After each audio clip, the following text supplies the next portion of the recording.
Welcome to Kausalya's recipes. நம்ம இன்றைக்கி ரொம்ப டேஸ்ட்டான சோயா முட்டை பிரியாணி தான் செய்ய போகிறோம். வாங்க எப்படி செய்கிறதுன்னு பார்க்கலாம். ஒரு 10 பல் பூண்டு எடுத்து வச்சுருக்கிறேன். 1 இன்ச்சு இஞ்சி, 1/2 டீஸ்பூன் சோம்பு, 2 பட்டை, 2 கிராம்பு, 1/4 டீஸ்பூன் கசகசா, 2 ஏலக்காய், இதெல்லாம் ஒரு மிக்ஸி ஜாரில் சேர்த்து நைஸாக பேஸ்ட் மாதிரி அரைச்சி எடுத்துடலாம்.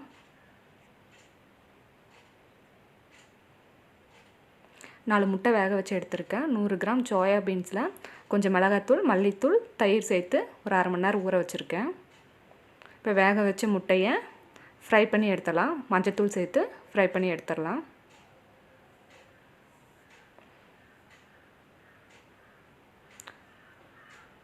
முட்டையை ஃப்ரை பண்ணி எடுத்தாச்சு. அதே எண்ணெயில் நம்ம ஊற வச்ச சோயா பீன்ஸை அதையும் சேர்த்து ஃப்ரை பண்ணி எடுத்துடலாம்.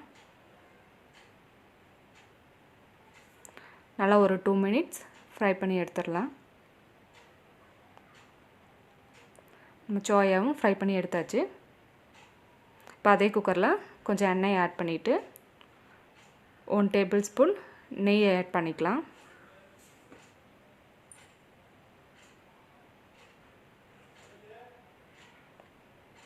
தாளிக்கிறதுக்கு ஒரு 1/4 டீஸ்பூன் சோம்பு, ஒரு பிரிஞ்சி இலை, கல்பாசி, ரோஸ் பெட்டல்ஸ், பட்டை, கிராம்பு, ஸ்டார் பட்டை இதெல்லாம் சேர்த்து தாளித்து விட்டுடலாம்.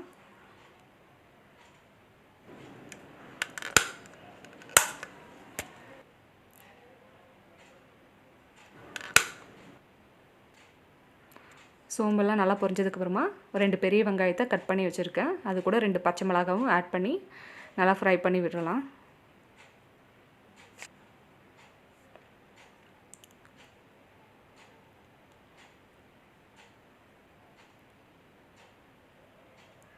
வெங்காயம் நல்லா ஃப்ரை ஆனதுக்கப்புறமா நம்ம அரைச்சி வச்ச இஞ்சி பூண்டு பேஸ்ட்டை இதில் ஆட் பண்ணிடலாம். இஞ்சி பூண்டு பேஸ்ட்டு நல்லா பாதி வதங்கினதுக்கப்புறமா ஒரு தக்காளியை பொடியாக கட் பண்ணி ஆட் பண்ணிக்கலாம். அது கூடவே கொஞ்சம் ஒரு 1/4 கைப்பொடி புதினா இலையை ஆட் பண்ணி வதக்கிடலாம். இஞ்சி பூண்டு பேஸ்ட்டு நல்லா பச்சை வாசனை போகிற வரைக்கும் நல்லா வதக்கி விட்டுறலாம்.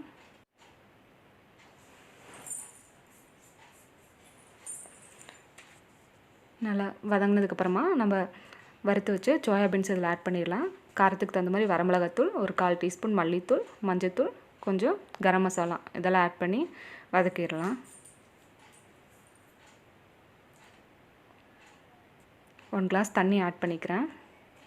நான் 1/4 டம்ளர் சீரக சம்பா ரைஸ் எடுத்துக்கிறேன். அதுக்கு 2 டம்ளர் தண்ணி ஆட் பண்ணிடலாம். ஒரு 1 கிளாஸ் ஆட் பண்ணியிருக்கிறேன்.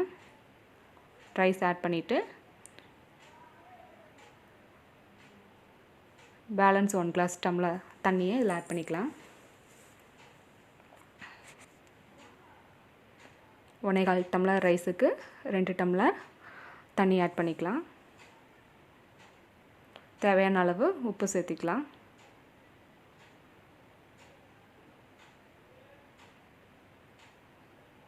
நம்ம ஃப்ரை பண்ணி வச்ச முட்டையை இதில் ஆட் பண்ணிக்கலாம். கொஞ்சம் கொத்தமல்லி இலையை சேர்த்துக்கலாம். 1/4 டீஸ்பூன் லெமன் பிழிஞ்சு விட்டுறலாம். முட்டை உடஞ்சிடாமல் மெதுவாக மிக்ஸ் பண்ணி விட்டுறலாம். இப்போ குக்கர் மூடி போட்டு 2 விசில் விட்டு எடுத்துடலாம்.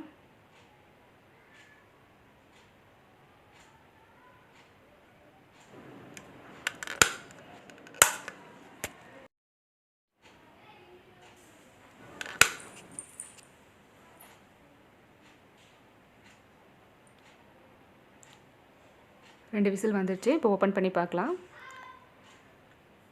நம்ம சோயா முட்டை பிரியாணி ரெடி ஆயிடுச்சு. ரைஸ் நல்லா குழையாமல் உதிரி உதிரியாக வந்திருக்குது. சோயா முட்டை பிரியாணி ரெடி ஆயிடுச்சு. நீங்களும் வீட்டில் இது மாதிரி ட்ரை பண்ணி பாருங்கள். உங்களுக்கு என்னோடய ரெசிபி பிடிச்சிருந்தேன்னா என்னோடய சேனலை சப்ஸ்கிரைப் பண்ணுங்கள், லைக் பண்ணுங்கள், ஷேர் பண்ணுங்கள், கமெண்ட் பண்ணுங்கள். மறக்காமல் பெல் பட்டனை கிளிக் பண்ணுங்கள். அப்போ தான் நான் போகிற வீடியோவோட நோட்டிஃபிகேஷன் உடனுக்குடனே வரும். Thanks for watching.